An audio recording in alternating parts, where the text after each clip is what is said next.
তো আপনার মেয়ে তো বোবা, তো মেয়ের জন্য কত পণ দেবেন?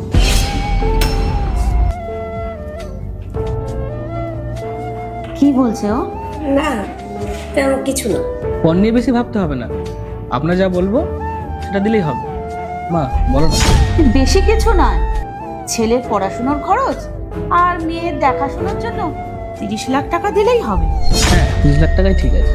আর ঘর সাজানোর জন্য ফ্রিজ, টিভি, ওয়াশিং মেশিন আর টুকটাক জিনিস। মা ওই গাড়িটা। হ্যাঁ, একটা গাড়ি দিতে হবে। অবশ্য আমার ছেলের জন্য নয়, আপনার মেয়ের জন্য দিলেই হবে। কিন্তু দিদি,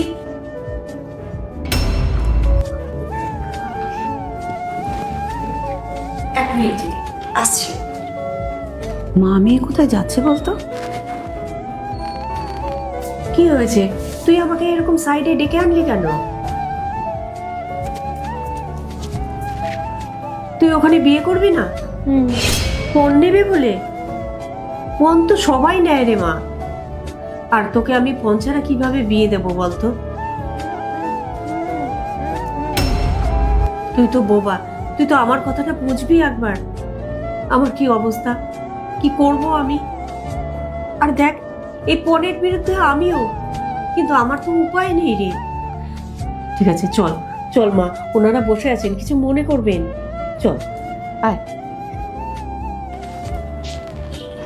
কি বলছে আপনার বোবা মেয়ে? না মানে, ও বলছিল ওই পণে। হ্যাঁ হ্যাঁ, ঠিকই বলেছেন। আমাদের মনে হয় পণটা একটু কমই হয়ে গেছে।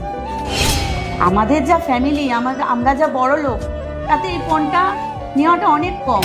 আর আপনার মেয়ে আমাদের বাড়িতে অনেক ভালো থাকবে।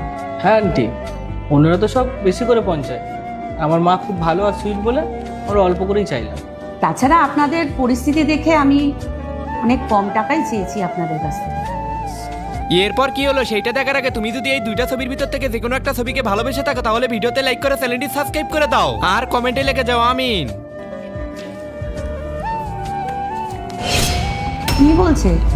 না মানে, ও বলতে চাইছে ও তো অনেকটাই পড়াশোনা করেছে, ও পণ দিয়ে বিয়ে করতে চাইছে না। পণ দেবে না? ও তো বোবা, ওকে তো পণ দিতেই হবে। যারা কথা বলতে পারে তাদেরই পণ দিয়ে বিয়ে হয়। আর আমাদের পাশের বাড়ির এক বিয়ে হলো, সেও তো 50 লাখ টাকা পণ দিয়ে বিয়ে হয়েছে। আমরা তো বেশি কিছু চাইছি না, আমাদের অল্প একটুখানি ডিমান্ড, ওটাই পূরণ করে দিন না। হ্যাঁ, মেয়েকে একটু বোঝাও, এইরকম যদি ব্যবহার করে তাহলে কেউ কিন্তু বিয়ে করবে না। নেক্সট পার্ট চাইলে কমেন্ট করো।